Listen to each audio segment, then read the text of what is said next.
La kinésithérapie musculo-squelettique est une branche spécialisée de la kinésithérapie qui se concentre sur le traitement des troubles et des blessures affectant les muscles, les os, les articulations, les ligaments et les tendons. Ce type de thérapie joue un rôle crucial dans le soulagement de la douleur, la restauration de la mobilité et l'amélioration de la fonction physique globale. En employant une variété de techniques et de modalités, les kinésithérapeutes musculo-squelettiques aident les individus à se remettre de blessures, à gérer des conditions chroniques et à améliorer leur qualité de vie. Ces professionnels qualifiés utilisent une approche pratique, combinée à des pratiques fondées sur des données probantes, pour s'attaquer à la cause profonde des problèmes musculo-squelettiques. Qu'il s'agisse d'une blessure sportive, d'arthrite, de mal de dos ou de réadaptation post-chirurgicale, la kinésithérapie musculo-squelettique offre une voie de rétablissement sûre et efficace. Dans les sections suivantes, nous approfondirons les principes, les techniques et les précautions associées à cette branche essentielle des soins de santé. La kinésithérapie musculo-squelettique est une pierre angulaire des soins de santé modernes, offrant un soutien inestimable aux personnes qui cherchent à surmonter la douleur, à retrouver la mobilité et à optimiser leur bien-être physique. En s'attaquant au fonctionnement complexe du système musculo-squelettique, ce domaine spécialisé permet aux individus de retrouver une vie active avec confiance et vitalité. La kinésithérapie musculo-squelettique est guidée par un ensemble de principes fondamentaux qui sous-tendent de son efficacité à traiter un large éventail d'affections. Ces principes sont essentiels pour garantir que chaque patient reçoit un traitement personnalisé et adapté à ses besoins spécifiques. L'un des principes fondamentaux est l'accent mis sur une évaluation approfondie pour identifier la cause profonde du problème. Cette évaluation initiale est cruciale pour élaborer un plan de traitement efficace et ciblé. En comprenant les mécanismes sous-jacents de la douleur, du dysfonctionnement ou de la blessure, les kinésithérapeutes peuvent adapter les plans de traitement pour répondre aux besoins spécifiques de chaque individu. Cela permet de s'assurer que chaque intervention est pertinente et bénéfique pour le patient. Un autre principe clé est l'accent mis sur la participation active du patient. Les patients sont encouragés à s'impliquer activement dans leur propre rééducation, ce qui peut améliorer les résultats à long terme. Les kinésithérapeutes pensent que la véritable guérison et le rétablissement consistent à donner aux patients les moyens de jouer un rôle actif dans leur processus de réadaptation. Cela inclut la motivation et le soutien continu tout au long du traitement, grâce à des programmes d'exercice personnalisés, à l'éducation des patients et à des stratégies d'autogestion. Les individus sont dotés des outils et des connaissances nécessaires pour gérer efficacement leur état.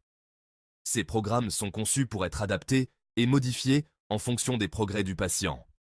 De plus, la kinésithérapie musculo-squelettique reconnaît l'interdépendance du corps. Chaque partie du corps peut influencer une autre, et il est important de considérer cette interconnexion dans le traitement. Une approche holistique est souvent adoptée, en tenant compte non seulement du site de la douleur ou de la blessure, mais aussi de son impact potentiel sur d'autres zones du corps. Cette approche globale permet de traiter le patient dans son ensemble, plutôt que de se concentrer uniquement sur un symptôme isolé. En s'attaquant à tout déséquilibre biomécanique sous-jacent, à toute faiblesse musculaire ou à tout problème postural, les kinésithérapeutes visent à rétablir des schémas de mouvement optimaux et à prévenir de futurs problèmes.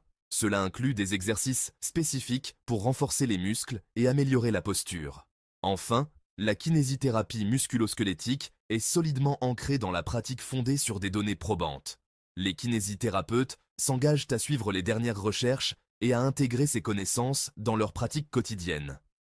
Les protocoles et les techniques de traitement sont constamment évalués et affinés en fonction des dernières recherches scientifiques et des lignes directrices cliniques. Cela garantit que les méthodes utilisées sont à la pointe de la science et de la pratique clinique. Cet engagement envers des soins fondés sur des données probantes garantit que les patients reçoivent les traitements les plus efficaces et les plus récents qui soient. En fin de compte, cela améliore les résultats pour les patients et assure une meilleure qualité de vie. L'électrothérapie englobe une gamme de techniques qui utilisent des courants électriques pour stimuler les nerfs et les muscles, procurant un soulagement de la douleur et favorisant la guérison. La stimulation nerveuse électrique transcutanée, ou TNS, est une modalité d'électrothérapie largement utilisée en kinésithérapie musculo-squelettique. Elle consiste à appliquer des courants électriques de faible tension sur la peau par l'intermédiaire d'électrodes placées près de la zone douloureuse. la TENS est particulièrement efficace pour gérer les douleurs aiguës et chroniques, comme les maux de dos, l'arthrose et les entorses musculaires. Les impulsions électriques délivrées par les appareils TENS interfèrent avec les signaux de douleur transmis au cerveau, procurant ainsi un soulagement temporaire de la douleur. Une autre technique d'électrothérapie, souvent décrite comme une technique d'acupuncture, consiste à insérer de fines aiguilles en des points précis du corps. Bien que similaire à l'acupuncture traditionnelle dans son approche, cette technique diffère dans ses principes sous-jacents. Au lieu de se concentrer sur les méridiens énergétiques, les aiguilles utilisées dans ce contexte visent principalement à stimuler les nerfs et les muscles afin de soulager la douleur et d'améliorer la fonction musculaire. Les techniques d'électrothérapie, y compris la TENS et les méthodes de type acupuncture, offrent une approche sûre et non invasive de la gestion de la douleur et du rétablissement fonctionnel. Ces modalités sont souvent utilisées en conjonction avec d'autres interventions de kinésithérapie afin de maximiser leur efficacité. Toutefois, il est essentiel de consulter un kinésithérapeute qualifié pour déterminer si l'électrothérapie convient à votre état et pour garantir une application sûre et appropriée. Section 4. Thermothérapie. Utiliser la chaleur et le froid pour la guérison.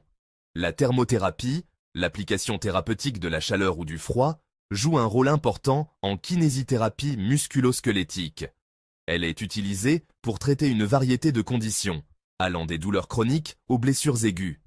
La thérapie par la chaleur, souvent administrée par le biais de bouillottes, de bains de cire ou d'ultrasons, est particulièrement bénéfique dans la gestion de la douleur chronique et de la raideur musculaire. Elle aide également à améliorer la flexibilité des tissus mous.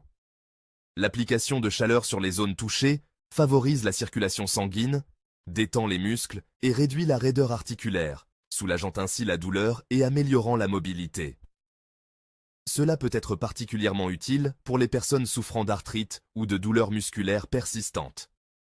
La thérapie par le froid, quant à elle, est généralement utilisée pour les blessures aiguës telles que les entorses, les foulures et l'enflure post-chirurgicale. Elle est également efficace pour réduire les hématomes et les inflammations.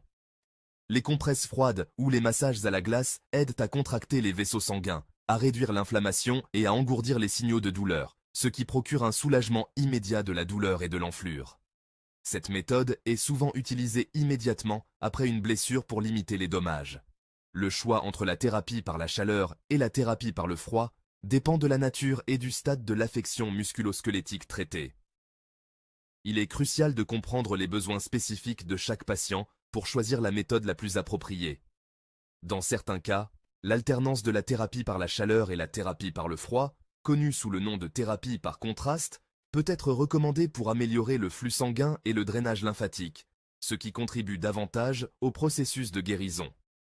Cette technique est souvent utilisée pour traiter les blessures sportives. Les techniques de thermothérapie sont généralement sûres et bien tolérées.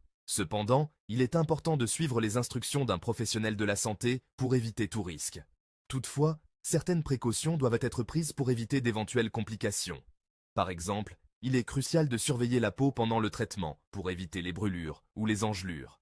Il est essentiel d'éviter d'appliquer de la chaleur sur les zones présentant des plaies ouvertes, des infections cutanées ou une altération de la sensibilité. De même, les zones avec une mauvaise circulation sanguine doivent être traitées avec prudence. De même, il faut éviter une exposition prolongée à la thérapie par le froid, car elle peut endommager les tissus cutanés. Une surveillance attentive est nécessaire pour prévenir les engelures et autres dommages cutanés. Consultez toujours un kinésithérapeute qualifié pour déterminer la modalité de thermothérapie, la durée et la fréquence appropriées à votre état. Un professionnel pourra adapter le traitement à vos besoins spécifiques pour maximiser les bénéfices et minimiser les risques. Section 5.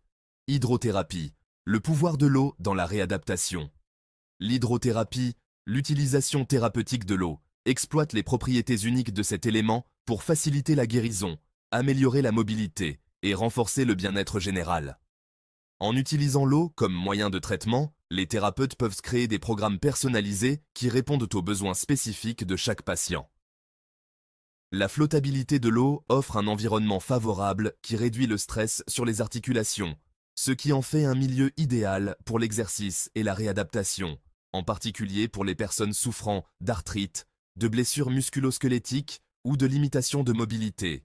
Cette réduction de la gravité permet aux patients de bouger plus librement et de réaliser des exercices qu'ils ne pourraient pas faire sur Terre. Les exercices d'hydrothérapie peuvent contribuer à améliorer l'amplitude des mouvements, la force musculaire et la capacité cardiovasculaire sans exercer de pression excessive sur le corps. Les mouvements dans l'eau peuvent être adaptés pour cibler des groupes musculaires spécifiques et améliorer la coordination. La chaleur de l'eau utilisée dans les piscines d'hydrothérapie détend les muscles, réduit la douleur et favorise la circulation sanguine. Cette chaleur apaisante peut également aider à réduire les spasmes musculaires et à améliorer la flexibilité. La pression hydrostatique de l'eau, qui augmente avec la profondeur, procure une compression douce qui peut contribuer à réduire l'enflure et à améliorer le drainage lymphatique. Cette pression naturelle aide également à stabiliser les articulations et à offrir un soutien supplémentaire pendant les exercices. L'hydrothérapie est une modalité thérapeutique polyvalente qui peut être adaptée à un large éventail de besoins. Les thérapeutes peuvent ajuster l'intensité et la nature des exercices en fonction des capacités et des objectifs de chaque patient. Qu'il s'agisse d'exercices aquatiques doux ou de séances d'aquathérapie plus vigoureuses, les programmes d'hydrothérapie sont conçus pour répondre aux objectifs et aux capacités de chacun. Ces programmes peuvent inclure des exercices de renforcement, des étirements et même des activités de relaxation. Malgré ces nombreux avantages, l'hydrothérapie n'est pas sans précaution. Il est important de suivre les recommandations des professionnels de santé pour éviter tout risque potentiel. Les personnes souffrant de certains problèmes de santé, comme des plaies ouvertes, des infections urinaires ou de graves problèmes cardiaques, peuvent avoir besoin de consulter leur professionnel de santé avant de se lancer dans l'hydrothérapie. Une évaluation médicale préalable est souvent nécessaire pour garantir la sécurité du patient. Comme pour toute intervention thérapeutique, il est essentiel de demander conseil à un kinésithérapeute qualifié afin de garantir un traitement d'hydrothérapie sûr et efficace. Un suivi régulier et une adaptation des exercices en fonction des progrès du patient sont également cruciaux pour maximiser les bénéfices de l'hydrothérapie.